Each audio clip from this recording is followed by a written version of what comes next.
Hi hello welcome to ధనాస్ kitchen. ఈరోజు సింపుల్గా egg కర్రీని ఎలా చేయాలో చూపిస్తాను. పెద్ద కష్టమేమీ కాదు, చాలా ఈజీ ప్రాసెస్. వితిన్ 5 మినిట్స్లో అయిపోతుంది.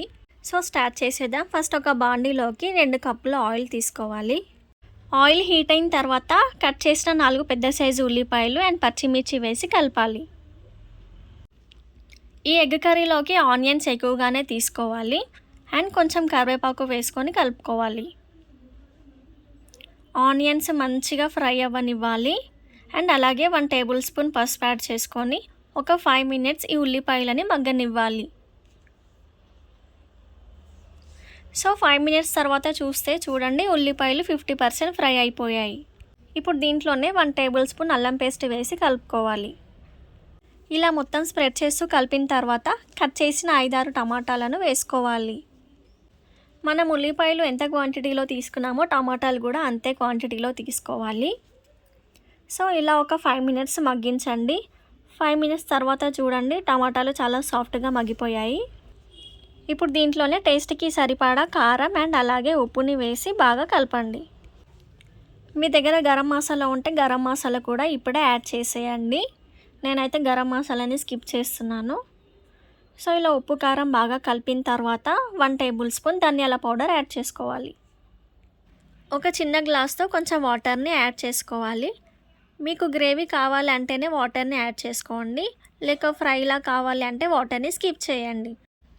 ఇలా ఒక 5 మినిట్స్ మూత పెట్టి ఉంచండి. 5 మినిట్స్ తర్వాత చూడండి, ఆయిల్ అనేది పైకి తేలుతూ ఉంటుంది అండ్ టమాటాలు కూడా చాలా సాఫ్ట్గా మగ్గిపోతాయి. మనం వేసుకున్న వాటర్ కూడా కనిపించడం లేదు. సో అలా వేయనట్టు ఒక చిన్న గ్లాస్ వాటర్ని యాడ్ చేసుకోవాలి. తర్వాత ఇప్పుడు మనకి కర్రీకి కావాల్సినన్ని ఎగ్స్ని తీసుకోండి. ఇక్కడ నేను చూపిస్తున్న విధంగా తీసుకోండి, లేక ఎగ్స్ అన్నిటిని ఒక బౌల్లోకి తీసుకొని డైరెక్ట్గా ఇందులో వేసేయండి. ఎగ్స్ వేసేటప్పుడు ఒకదాని మీద ఒకటి కాకుండా ఇక్కడ నేను వేస్తున్న విధంగా అక్కడక్కడ వేసుకోండి. మీకు ఎగ్ కర్రీ అనేది చిన్న చిన్న పీసెస్లా ఉండాలి అంటే ఎగ్ వేసిన వెంబటిని స్ప్రెడ్ చేస్తూ మెల్లిగా కలపండి. లేక ఆమ్లెట్ సైజులో ఉండాలి అంటే ఇలా ఎగ్స్ వేసుకున్నాక కలపకుండా మూత పెట్టి 5 మినిట్స్ ఉంచండి. 5 మినిట్స్ తర్వాత చూడండి, ఎగ్ అనేది స్ప్రెడ్ అవ్వకుండా విరిగిపోకుండా ఇలా పెద్ద సైజు పీసెస్లా అవుతుంది. ఇలా ఈ ఎగ్ పీసెస్ని మెల్లిగా టర్న్ చేస్తూ ఉండండి. ఇక్కడ నేను చూపిస్తున్న విధంగా మెల్లిగా స్లోగా టర్న్ చేసుకోవాలి, లేదంటే ఎగ్ పీసెస్ అనేది విరిగిపోతాయి. చాలామంది ఎగ్ కర్రీకి ఇలా ఉంటేనే తినడానికి ఇష్టపడతారు. సో ఇలా మెల్లిగా టర్న్ చేసుకున్న తర్వాత ఒక 2 మినిట్స్ మూత పెట్టి ఉంచండి.